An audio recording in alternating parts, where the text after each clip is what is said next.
Students, कैसे हो?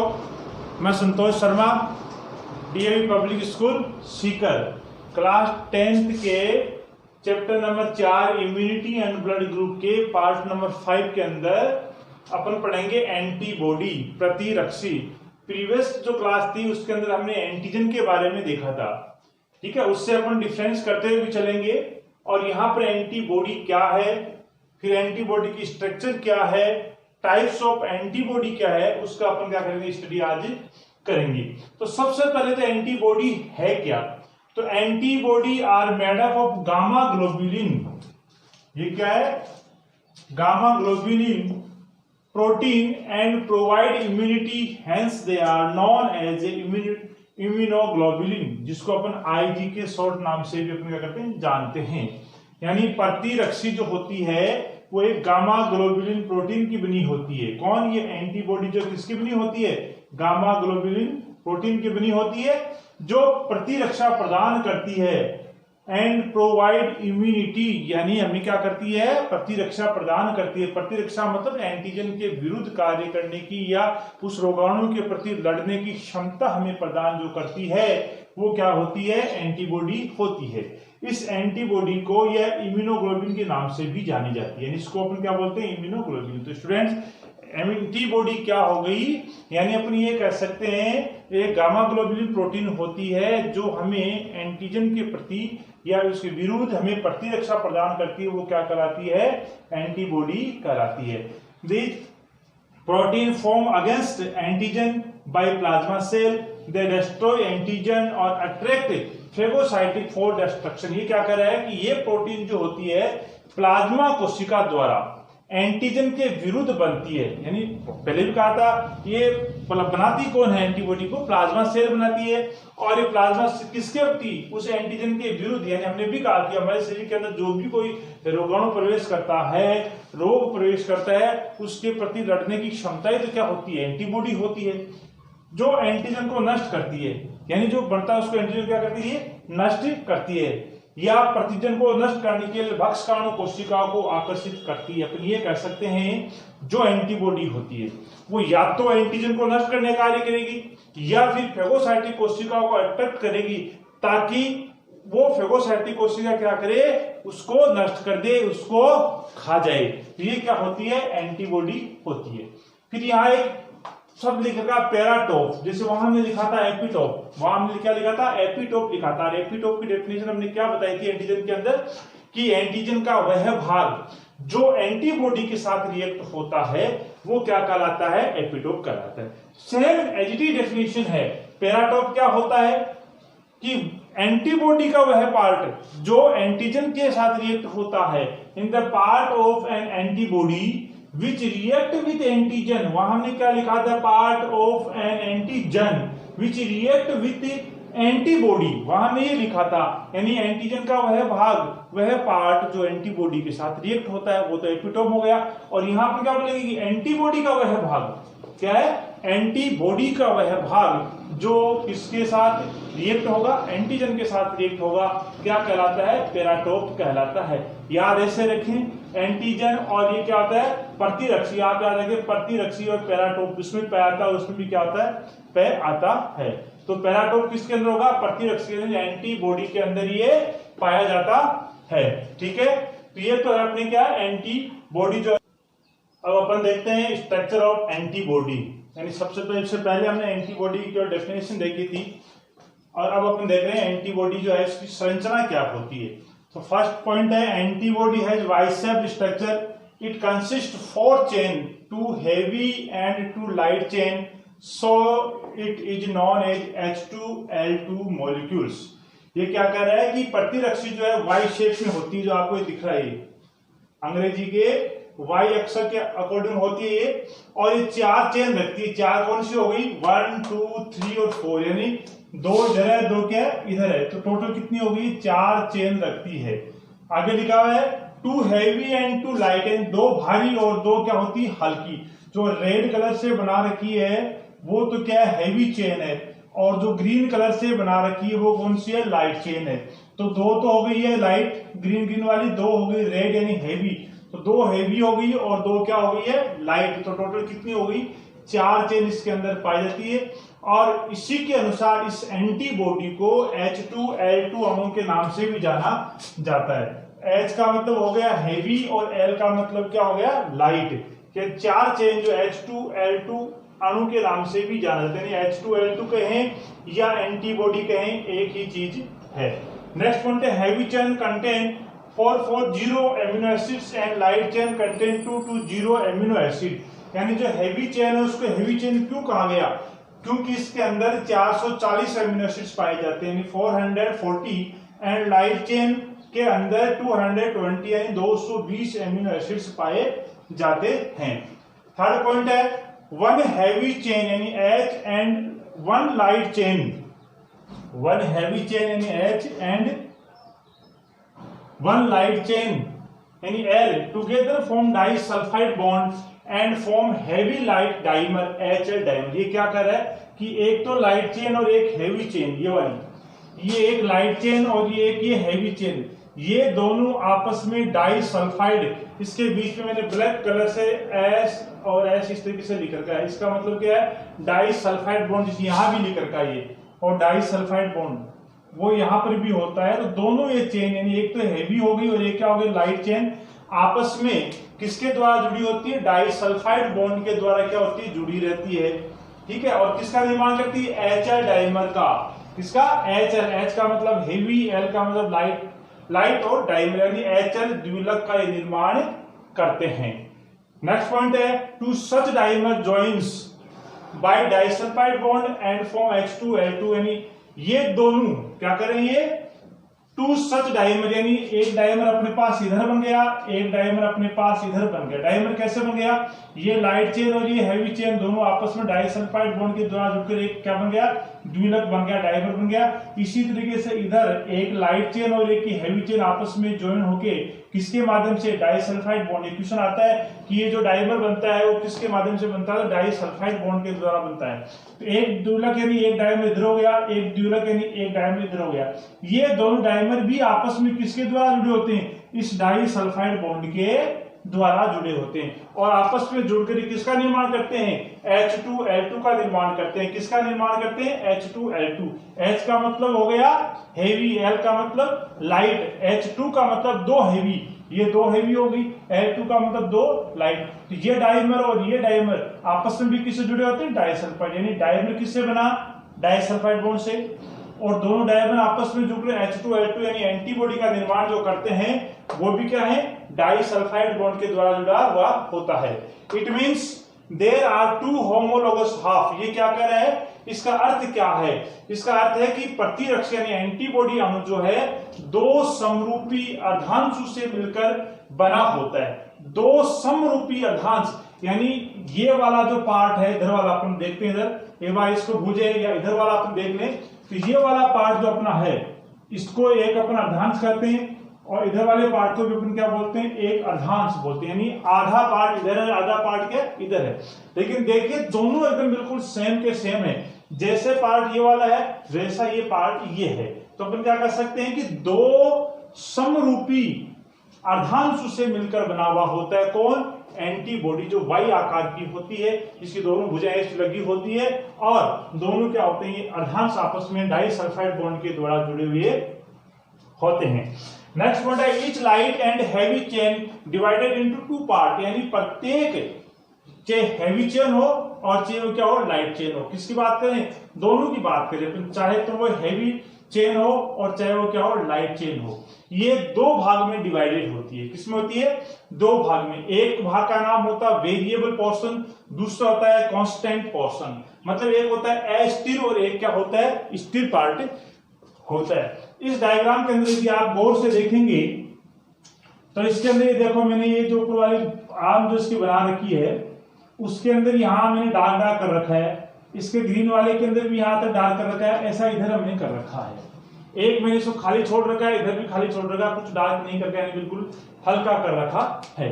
तो जो डार्क मैंने कर रखा है उसका नाम है वी का फॉर है वेरिएबल यानी अस्थिर भाग, और जो ये लाइट कर रखा है जिसमें कुछ भी नहीं कर रखा है वो क्या है, कांस्टेंट है, यानी स्थिर भाग है। यानी इसके अंदर चाहे वो लाइट चेन हो चाहे वो हेवी चेन हो, वो दो पार्ट में डिवाइडेड होती है। एक तो कौन सा हो गया, वेरिएबल पोर्शन हो गया, दूसरा कौन सा हो गया अपना कांस्टेंट पोर्शन हो गया। वेरिएबल पोर्शन वो ये वाला है, वेरिएबल पोर्शन ये वाला अपना, ये जो दिख रहा है आपको ये वाला, ये वेरिएबल पोर्शन है, यानी यहां से लेकर यहां तक का वेरिएबल है दोनों साइड के अंदर, बहुत साइड में। और उसके नीचे का क्या होता है, कांस्टेंट पोर्शन होता है। तो वेरिएबल पोर्शन यानी अस्थिर भाग क्या होता है, this part is the binding site of antigen and present at NH2 of the chain, it is also called FAB, यानी fragment antigen anti binding. Clear है? ये क्या कह रहा है, ये कह रहा है कि जो वेरिएबल पोर्शन जो होता है, ये जो वेरिएबल पोर्शन होता है, आप देखो इस हैवी चेन को, इस हैवी चेन के एक सिरे पे हमें NH2 लगा रखा है, इधर क्या लगा रखा है, COS लगा रखा है। ऐसे इस हैवी चेन के एक साइड में हमने NH2 लिख रखा है, इधर क्या लिख रखा है, COS लिख रखा है। ऐसा ही हमने इस लाइट चेन के एक साइड में NH2 और एक साइड में क्या लिख रखा है, COH। इससे आप देखेंगे तो एक तरफ NH2 और एक तरफ क्या लिख रखा है, COOH। क्लियर है? अब ये वाला अपना वेरिएबल पोर्शन है, किस ओर है, NH2 की ओर है। ये वाला अपना कौन सा हो गया, कांस्टेंट पार्ट है, किसकी ओर है, COOH की तरफ है। इधर अपन देखेंगे तो ये वाला कौन सा पार्ट है अपना, वेरिएबल पार्ट, किसकी तरफ है, NH2 की तरफ। ये वाला अपना कौन सा है, कांस्टेंट पार्ट है, किसकी तरफ है, COH। अगला ये कह रहा है कि this part is the binding site of antigen and present at NH2 of the chain, यानी अपनी जो चेन है, अपनी जो उस चेन के NH2 अंश की तरफ वाला पार्ट जो होता है, NH2 अंश की तरफ वाला जो पार्ट होता है, वो क्या कहलाता है, वेरिएबल पोर्शन कहलाता है। इस वेरिएबल पोर्शन का काम क्या होता है, ये एंटीजन के साथ क्या होता है, बाइंडिंग होता है। यदि आपको याद आ रहा हो तो अभी थोड़ी देर पहले मैंने आपको पेराटोप बताया था, ठीक है, जब एंटीबॉडी की डेफिनेशन बताई थी उस समय आपको एक पेराटोप लिखाया था। पेराटोप के अंदर क्या लिखाया था कि एंटीबॉडी का वह भाग जो एंटीजन के साथ बाइंडिंग होता है या एंटीजन के साथ रिएक्ट होता है। ऐसा ही हमने एंटीजन के अंदर कहा था एपिटोप। एपिटोप के हमने क्या कहा था कि एंटीजन का वह भाग जो एंटीबॉडी के साथ क्या होता है, रिएक्ट होता है। तो यहां हमने क्या रिजिट भी रखा, ये देखो ये वाला पोर्शन जो होता है, वेरिएबल वाला पोर्शन, ये वाला पोर्शन, ये क्या करता है, एंटीजन के साथ बाइंडिंग होता है, इसलिए हमने इसको लिखा पेराटोप। क्या लिखा है, पेराटोप। यहां भी लिखा होगा this part is the binding site of antigen, यानी यह वह भाग होता है, कौन सा भाग, ये वेरिएबल भाग की अपन बात करें कि वह यह भाग होता है जो किसके साथ बाइंड अप होता है, एंटीजन के साथ होता है। किसके साथ होता है, एंटीजन के साथ बाइंडिंग होता है और NH2 की तरफ होता है। अगला कह रहा है it is also called FAB। ये सीधा पूछा जाता है कि FAB क्या है, FAB क्या है। तो F का मतलब हो गया फ्रेगमेंट, A का मतलब है एंटीजन और B का मतलब है बाइंडिंग। फ्रेगमेंट, एंटीजन, बाइंडिंग, ये क्या कर रहा है, फ्रेगमेंट का मतलब खंड, यानी ऐसा सेगमेंट, ऐसा पार्ट, ऐसा भाग जो एंटीजन बाइंडिंग यानी जो एंटीजन को जोड़ता है। यानी अपने ये कह सकते हैं कि वह पार्ट किसका, एंटीबॉडी का वह पार्ट जो एंटीजन के साथ रिएक्ट होता है, एंटीजन के साथ बाइंडिंग होता है, क्या कहलाता है, पेराटोप कहलाता है। क्या कहलाता है, पेराटोप कहलाता है। और ये पार्ट क्या होता है, वेरिएबल पार्ट होता है। क्या होता है, अस्थिर पार्ट होता है। दूसरा पार्ट अपना यहां से लेकर ये वाला है जिसको हम बोलेंगे कांस्टेंट पोर्शन यानी स्थिर भाग। ये क्या है, found on the COOH and, यानी COOH समूह की तरफ होता है। ये वाला अपना COH समूह है, ये वाला COH, इधर वाला COH, ये वाला COH। तो ये वाला पोर्शन अपना जो होता है वो क्या होता है, कांस्टेंट पार्ट होता है। तो अपन आपसे पूछा जाए वेरिएबल पार्ट किस ओर होता है, NH2 की ओर। कांस्टेंट पार्ट किस ओर होता है, COOH समूह की ओर होता है। It is also known as fragment crystallizable. ये क्या है, इस पार्ट को अपन क्या बोलते हैं, FC बोलते हैं। उसको अपन क्या बोलते हैं, FAB बोलते हैं, यानी फ्रेगमेंट एंटीजन बाइंडिंग। और इस पार्ट को अपन बोलते हैं FC, फ्रेगमेंट क्रिस्टलाइजेबल कहा जाता है। ठीक है। उसके बाद में एक इंपॉर्टेंट वर्ड इसके अंदर लिखा मैंने, पूछा जाता है डायरेक्ट कि हिंज रीजन क्या होता है, कब्जा क्षेत्र क्या होता है। एक तो आपने 12th क्लास के अंदर आप पढ़ेंगे हिंज जॉइंट भी होता है, कब्जा संधि होता है, यानी जो एक साइड के अंदर खुलता है। अपने कोहनी का जो जॉइंट जो होता है वो एक ही साइड के अंदर खुलता है, ये क्या बोलते हैं, इसको हिंज जॉइंट बोलते हैं। क्या बोलते हैं, हिंज। जो अपने घरों के अंदर गेट लगे होते हैं वो जो एक साइड खुलते हैं, वहां क्या लगा था साइड में, उसको जो एक लोहे की क्लिप टाइप लगी उसको अपन कब्जा बोलते हैं, हिंज बोलते हैं। तो सेम ऐसा ही है, ये हिंज रीजन कौन सा है, ध्यान रखें। हिंज मैंने देखो यहां लिखा है, ये वाला पोर्शन हिंज, यानी इसका मतलब क्या है कि ये जो दो पोर्शन जो ये हमने बना रखे हैं, इसका जो उद्गम क्षेत्र यानी जहां से ये भुजाएं निकलती है वो उद्गम क्षेत्र क्या कहलाता है, हिंज क्षेत्र कहलाता है, जो कि क्या होता है, लचीला होता है। लचीले से मतलब क्या होता है, जैसे कोई इसके अंदर एंटीजन आके जुड़ता है, जब ये एंटीजन के साथ बाइंडिंग होता है तो ये उसके अकॉर्डिंग अपने आप क्या कर लेता है, एडजस्ट कर लेता है। तो most structure of antibody looks like why, यानी जो अधिकतर जो अपनी जो प्रतिरक्षी जो है यानी एंटीबॉडी जो है वाई स्वरूप में हमें दिखाई देती है। और वाई स्वरूप में दोनों भुजाओं के उद्गम क्या लिखा है, the origin place of both the hands are elastical and are called hinge, यानी दोनों भुजाओं के उद्गम स्थल जो होते हैं वो लचीले होते हैं और क्या कहलाते हैं, वो हिंज क्षेत्र कहलाते हैं। तो ये स्टूडेंट अपनी थी स्ट्रक्चर ऑफ एंटीबॉडी। फिर एक बार बता देता हूं, नॉर्मली जो एंटीबॉडी आपको जो डायग्राम दिख रहा है उस डायग्राम के अंदर सारी चीजें लिखी हुई है। पहला पॉइंट आता है कि वाई आकार की होती है, क्लियर, आपको वाई जैसी दिख रही है। फिर दूसरा पॉइंट आता है कि 4 चेन होती है, 2 लाइट 2 हेवी, तो हमने रेड वाली को हेवी लिख रखा है, ग्रीन वाली क्या लिख रखा है, लाइट लिख रखा है। तो लाइट भी अपने पास 2 है और हेवी भी क्या 2, तो क्या हो गई, ये 4 चेन रखती है, 2 हेवी और 2 लाइट, इसीलिए इसका नाम H2L2 भी अपन कहते हैं। उसके बाद में हेवी वाली है, इसके अंदर 440 एमिनो एसिड पाए जाते हैं और लाइट वाली कितने हैं, 220 एमिनो एसिड है। ये हेवी और लाइट दोनों आपस में किसके द्वारा जुड़ी होती है, डाइसल्फाइड बॉन्ड के द्वारा। क्या बनाती है, डाइमर बनाती है। फिर ये डाइमर और ये डाइमर आपस में किसके द्वारा जुड़े होते हैं, डाइसल्फाइड बॉन्ड के द्वारा। फिर क्या बनाते हैं, एक एंटीबॉडी का निर्माण करते हैं। और प्रत्येक चाहे हेवी हो चाहे लाइट हो, उसके हमने 2 पार्ट बताए, एक तो वेरिएबल पार्ट होता है, एक कांस्टेंट पार्ट होता है।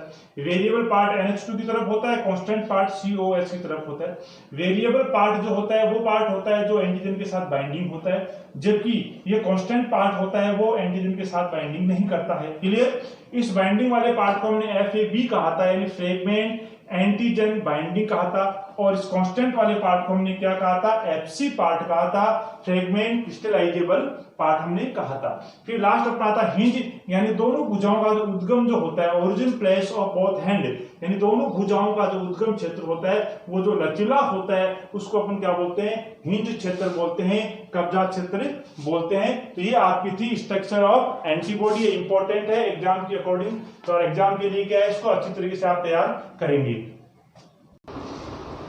अब अपन देखते हैं एंटीबॉडी, टाइप्स ऑफ एंटीबॉडी, यानी एंटीबॉडी इसका दूसरा नाम है इम्यूनोग्लोबुलिन, या इसको शॉर्ट में अपन IG के नाम से भी जानते हैं। ये 5 प्रकार की होती है antibody, IgG, IgA, IgM, IgE और IgD। इसको अपन एक शब्द है जिससे याद रख सकते हैं, gamed, GAMED, gamed. G for IgG, A का मतलब हो गया IgA, IgM, फिर IgE और IgD। तो ये 5 प्रकार की आपकी एंटीबॉडी होती है। फिर लिख रहा है on the basis of heavy polypeptide chain, यानी इसके कुछ नाम और भी है, जैसे IG जो G है वो उसको बोलते हैं गामा। ये G कहां से लिया गया, इस गामा से लिया गया, G किससे लिया है, गामा से। ऐसे इसको IgA, ये A वर्ड कहां से लिया गया था, ये इससे लिया गया अल्फा से, तो इसको अल्फा ग्लोबुलिन भी बोलते हैं, इसको अल्फा ग्लोबुलिन, इसको म्यू ग्लोबुलिन, इसको एथाइन ग्लोबुलिन, इसको डेल्टा ग्लोबुलिन। ये M इससे लिया गया, इससे लिया गया और क्या है, D इससे लिया गया है। तो ये आप रखेंगे गेम के नाम से, IgG, IgA, IgM, IgE और IgD। अब इसके कुछ पॉइंट्स लिखे हुए हैं जो डायरेक्ट क्वेश्चन आते हैं, सीधे सीधे क्वेश्चन आते हैं, डायरेक्ट क्वेश्चन पूछा जाता है। कि पहला तो आता है कि इनको आप मोनोमेरिक, डाइमेरिक और पेंटामेरिक के अंदर डिवाइड करें, यानी इन जो 5 है इन 5 में से अपने मोनोमेरिक कौन है, डाइमेरिक कौन है और पेंटामेरिक कौन है। ये भी क्वेश्चन आया हुआ है कि इनमें से आपको डिवाइड करना है। तो मोनोमेरिक कौन कौन से हैं, IgG, IgE और IgD। और डाइमेरिक के अंदर आता है IgA और पेंटामेरिक के अंदर आता है IgM। अब इसको मोनोमेरिक, डाइमेरिक और पेंटामेरिक क्यों कहा? इसमें देखो मैंने वाई जैसी एक आकृति बना रखी है, यानी ये एंटीबॉडी जो अपनी वाई शेप थी आपको बताई थी, 4 पॉलीपेप्टाइड चेन थी, इसके अंदर 2 हेवी और 2 क्या थी, लाइट थी, H2L2 के नाम से भी अपन इसको जानते। इसी स्ट्रक्चर को मैंने उठाकर यहाँ फिट किया है, यानी इसके अंदर मैंने केवल एक ही बना रखी है, इसलिए ये हो गई मोनोमेरिक। डाइमेरिक के अंदर मैंने 2 बना रखी है, एक नीचे ब्लैक कलर से बना रखा है और एक क्या बना रखा है, ब्लू कलर से, यानी ऐसी सेम यूनिट 2 हो। कौन सी? ये वाली एंटीबॉडी की जो यूनिट है वो यदि सेम 2 यूनिट हो तो अपन बोलेंगे डाइमेरिक। और पेंटामेरिक का मतलब कितना हो गया, 5 यूनिट हो ऐसी सेम। तो ये देखो ब्लैक कलर से, ब्लू से, फिर रेड से, ग्रीन और ब्लू, 1 2 3 4 5, मैंने क्या बना रखी है, 5 यूनिट एक साथ बना रखी है, तो इसको बोलते हैं अपन पेंटामेरिक। तो इसको याद करना आपको, मोनोमेरिक कौन सी है, IgG, IgE और IgD। पेंटामेरिक के अंदर IgM और डाइमेरिक के अंदर IgA। नेक्स्ट पॉइंट क्या है, मोस्ट एविडेंट एंटीबॉडी, यानी सर्वाधिक पाई जाने वाली जो प्रतिरक्षा है वो कौन सी होती है? डायरेक्ट क्वेश्चन आता है कि सर्वाधिक पाई जाने वाली एंटीबॉडी का नाम बताओ, तो क्या बताएंगे आप, IgG बताएंगे। दूसरा है antibody which can cross placenta, ये बहुत इंपॉर्टेंट लाइन है इसके अंदर, antibody which can cross placenta, यानी ऐसी एंटीबॉडी, ऐसी प्रतिरक्षी दो प्लेसेंटा को क्रॉस करती है। प्लेसेंटा मतलब अपरा। ये प्लेसेंटा क्या होता है, अपन 12th क्लास के अंदर पढ़ेंगे। प्लेसेंटा जब गर्भ के अंदर जब बच्चा होता है मादा के, तो वो मादा बच्चे का रिलेशन माँ के शरीर से इस प्लेसेंटा के माध्यम से होता है। मतलब अपनी ये कहें कि बच्चे के अंदर रेस्पिरेशन क्रिया कहें या एक्सक्रीशन क्रिया कहें या अपन एक्सवाइजेड कोई भी क्रिया कहें, चाहे डाइजेशन संबंधी कहें या अपने एसिमिलेशन संबंधी कहें, जो भी जितने फंक्शन होते हैं बच्चे में, जो गर्भस्थ शिशु है, फीटस जो है, भ्रूण जो होता है, उसमें जो भी फंक्शन जो होते हैं वो सारे के सारे इस प्लेसेंटा के द्वारा होते हैं, इस अपरा के द्वारा होते हैं। तो ऐसी एंटीबॉडी जो इस प्लेसेंटा को क्रॉस करके भ्रूण तक पहुंच जाए, क्या कहा मैंने, ऐसी एंटीबॉडी जो प्लेसेंटा यानी अपरा को क्रॉस करके भ्रूण तक पहुंच जाए, वो कौन सी होती है, IgG होती है। यानी एकमात्र ऐसी एंटीबॉडी IgG है जो प्लेसेंटा को क्रॉस कर सकती है। बाकी इनमें से IgA, IgM, IgE, IgD ये चारों ही प्लेसेंटा को क्रॉस नहीं कर सकती है। एकमात्र एंटीबॉडी है IgG जो इस प्लेसेंटा को क्रॉस कर सकती है, यानी क्रॉस करके एम्ब्रियो भ्रूण तक पहुंच जाती है। अगला नेक्स्ट पॉइंट है, first antibody produce in response to antigens, यानी प्रतिजन की अनुक्रिया से उत्पादित प्रथम प्रकार की प्रतिक्रिया। ये क्या कह रहा है, जैसे ही कोई फॉरेन पार्टिकल अपनी बॉडी के अंदर एंटर होता है, जैसे ही कोई फॉरेन पार्टिकल अपनी बॉडी के अंदर एंटर होता है, मतलब कोई पैथोजेंस हो या कोई रोगाणु हो अपनी बॉडी में, जैसे ही एंटर होता है, एंटर होते ही मैंने पहले कहा था अपनी बॉडी के अंदर इम्यून सिस्टम जो होता है वो एंटीबॉडी का निर्माण करता है। तो सबसे पहले कौन सी एंटीबॉडी बनेगी, वो है IgM। कौन सी है, IgM, और उसके बाद को बनेगी IgG। ध्यान रहे, ये IgM को मैं फर्स्ट दे रहा हूँ, IgG को मैं क्या लिख रहा हूँ, सेकंड लिख रहा हूँ। यदि आपके पूछा जाए कि फर्स्ट एंटीबॉडी कौन सी है, तो आप आएंगे IgM। यदि ये ऑप्शन में नहीं हो IgM, तो आप IgG लिख सकते हैं, अन्यथा आपको IgM ही आंसर देना है कि ऐसी कौन सी एंटीबॉडी है जो एंटीजन के प्रति सबसे पहले रेस्पॉन्स देती है, वो कौन सी है, IgM, जिसको अपने पेंटामेरिक कहा है, और उसके बाद कौन सी होती है, IgG होती है। नेक्स्ट पॉइंट है, antibody present in mother milk, यानी प्रतिरक्षी जो माता के दूध में पाई जाती है, वो है IgA। कौन सी है, IgA। ये पॉइंट सबसे इंपॉर्टेंट है यहाँ पर कि माता के दूध में कौन सी एंटीबॉडी पाई जाती है, IgA पाई जाती है। इसीलिए अपन जो छोटे शिशु जो होते हैं, नवजात शिशु होते हैं, उनको माँ का दूध पिलाना चाहिए। उसका कारण क्या है कि वो दूध केवल पोषण का कार्य नहीं कर रहा है, वो उस शिशु को, उस बच्चे को एंटीबॉडी भी दे रहा है। क्या दे रहा है, इम्यून सिस्टम को वो स्ट्रॉन्ग भी बना रहा है। और जब तक बच्चा है जो माँ का दूध पीता है, यानी 6 महीने तक जब दूध पीता है, तो बच्चों को यदि बाहर से कोई राशन नहीं दिया जाता है, तब तक वो एक गर्भ निरोधक का कार्य भी करता है, यानी वो मादा जो होती है बच्चे को या दोबारा गर्भवती नहीं हो सकती है जब तक यदि बच्चे को दूध पिला रही है। लेकिन शर्त क्या है, बाहर से उसको कुछ नहीं दिया जाना चाहिए। इसलिए बच्चे को माँ का दूध पिलाना बहुत जरूरी आवश्यक होता है, क्योंकि ये पोषण के साथ साथ उसको इम्यून पावर भी प्रोवाइड करती है। नेक्स्ट पॉइंट है IgA vital for immunity for new born baby, यानी IgA ऐसी एंटीबॉडी है जो नवजात शिशु की प्रतिरक्षा के लिए क्या होती है, इंपॉर्टेंट होती है। अभी आपको बताया क्यों होती है महत्वपूर्ण, क्योंकि ये क्या करती है, माँ के दूध में पाई जाती है और प्रतिरक्षा क्या करती है, ये उसको प्रदान करती है। नेक्स्ट पॉइंट है antibody work in allergic reaction, यानी जो एलर्जी से संबंधित होती है वो है IgE। IgE एक ऐसी एंटीबॉडी है जो अपने शरीर के अंदर जितने भी एलर्जिक रेस्पॉन्स होते हैं, एलर्जी क्रिया होती है, उनके प्रति क्या करती है, वो क्रिया करती है। लास्ट पॉइंट है IgE works on basophils and mast cell, यानी IgE जो होती है वो बेसोफिल तथा मास्ट कोशिकाओं पर भी क्रिया करती है। तो ये कुछ पॉइंट्स मैंने लिख रखे हैं, 10 पॉइंट लिख रखे हैं। ये डायरेक्ट क्वेश्चन पूछे जाते हैं आपसे, जैसे जैसे क्वेश्चन लिखा वैसे ही डायरेक्ट क्वेश्चन पूछे जाते हैं और ये आए हुए भी हैं। तो ये आपको एज इट इज आपको रखना है। और इंपॉर्टेंट क्वेश्चन है वो एंटीबॉडी की स्ट्रक्चर का है, जिसमें आपको डायग्राम और उसकी थ्योरी आपको आनी चाहिए। यदि इसके अंदर आप क्वेरी या को डाउट हो तो आप कमेंट्स बॉक्स में कमेंट कर सकते हैं या व्हाट्सएप नंबर पे व्हाट्सएप कर सकते हैं। Thank you.